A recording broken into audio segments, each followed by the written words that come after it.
नमस्कार दोस्तों, power of knowledge में आपका स्वागत है। और आज हम करेंगे CSS बॉर्डर के अंदर इसकी साइड्स के बारे में। देखिए, अभी तक जब हम बॉर्डर को देते थे तो बॉर्डर में क्या था कि आप उसको एक ही विड्थ प्रोवाइड कर दिया करते थे या एक ही स्टाइल प्रोवाइड कर दिया करते थे, वो आपका ओवरऑल बॉर्डर के ऊपर अप्लाई हो जाता था। लेकिन आज की क्लास में हम क्या करेंगे कि बॉर्डर को अलग अलग साइड्स पे अलग अलग स्टाइल्स प्रोवाइड करेंगे, अलग अलग विड्थ प्रोवाइड करेंगे। तो जो फिलहाल मेरा एग्जाम्पल है, एग्जाम्पल मैंने यहाँ पर सिर्फ आपको जो लिया है वो बॉर्डर के स्टाइल का लिया है। और प्रैक्टिकल के अंदर हम देखते हैं कि इसके अंदर हम और क्या क्या चीज़ें अलग अलग इम्प्लीमेंट कर सकते हैं। तो आइए हम इसका प्रैक्टिकल स्टार्ट करते हैं। तो ये देखिए, यहाँ पर मैंने पैराग्राफ का एग्जाम्पल लिया है, जहाँ पर बॉर्डर टॉप को मैंने स्टाइल दिया है डॉटेड, बॉर्डर राइट को स्टाइल दिया है सॉलिड, बॉर्डर बॉटम को स्टाइल दिया है डॉटेड और बॉर्डर लेफ्ट को स्टाइल दिया है सॉलिड। तो जो मेरा बॉर्डर टॉप है और जो बॉर्डर बॉटम है, इसका सेम स्टाइल है। बॉर्डर राइट और बॉर्डर लेफ्ट का सेम स्टाइल है।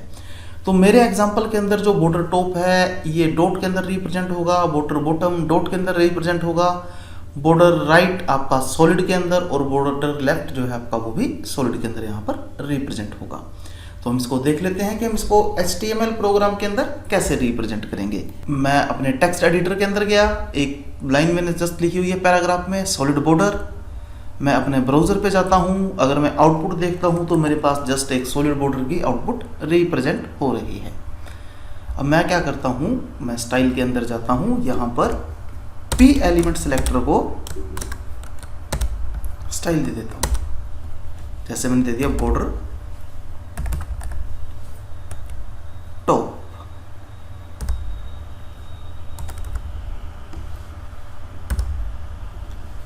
तो मैं इसको स्टाइल देना चाहता हूं, स्टाइल। मैं इसको स्टाइल दे देता हूं बॉर्डर टॉप को डॉटेड।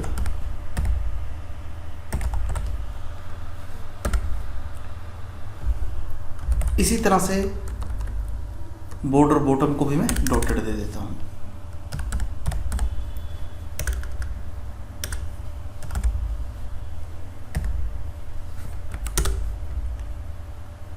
अब मेरे पास बॉर्डर लेफ्ट और बॉर्डर राइट। तो बॉर्डर लेफ्ट स्टाइल मैंने यहां पर दे दिया सॉलिड।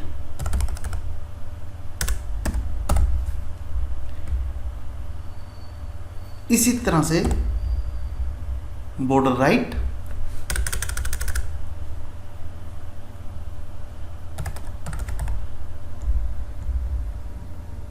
इसको भी दे देते हो सॉलिड। ये मैं स्टाइल दे चुका हूं, मैं ओके करता हूं।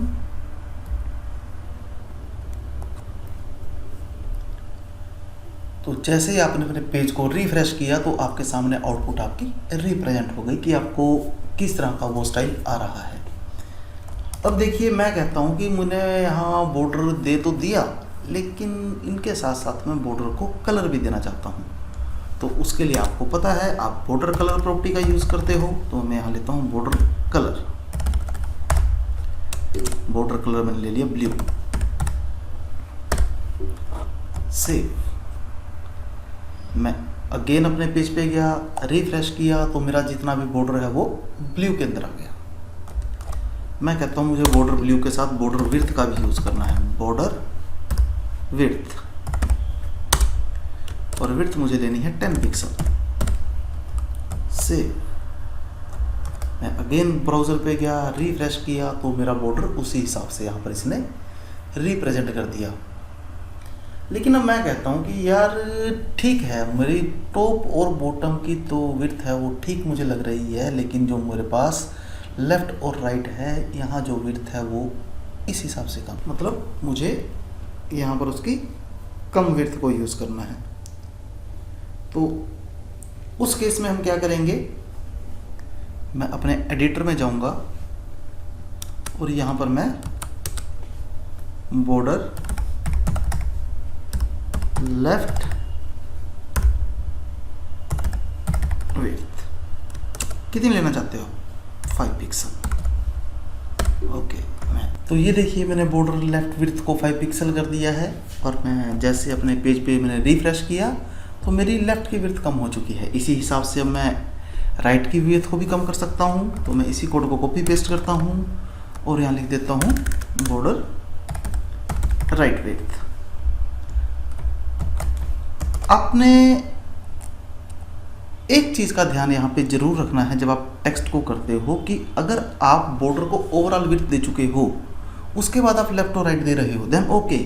लेकिन अगर आपने कभी इस तरह से काम कर दिया कि मैं इसको इस लोकेशन पे रख देता हूँ, तो जो आपकी लास्ट विड्थ है वो ओवरराइड कर जाएगी सबको, और आपको वही विड्थ अप्लाई होगी जो सभी की है। तो इस तरह से आप इसको यूज़ कर सकते हो। अब अगर हम अलग अलग प्रॉपर्टीज़ की ही बात करते हैं, तो यहाँ पर मैं बॉर्डर को कलर भी अलग अलग दे सकता हूँ। जैसे बॉटम का मुझे कलर चाहिए, वो मुझे ग्रीन में चाहिए। मैं यहाँ कर देता हूँ बॉर्डर बॉटम कलर कौन सा चाहिए आपको, ग्रीन। मैंने सेव किया, ब्राउज़र पे गया, तो जो मेरे बॉर्डर का बॉटम कलर है वो मेरा ग्रीन हो चुका है। इस तरह से हम वर्किंग को यहाँ परफॉर्म कर सकते हैं। हमारी आज की क्लास में इतना ही था। Thank you very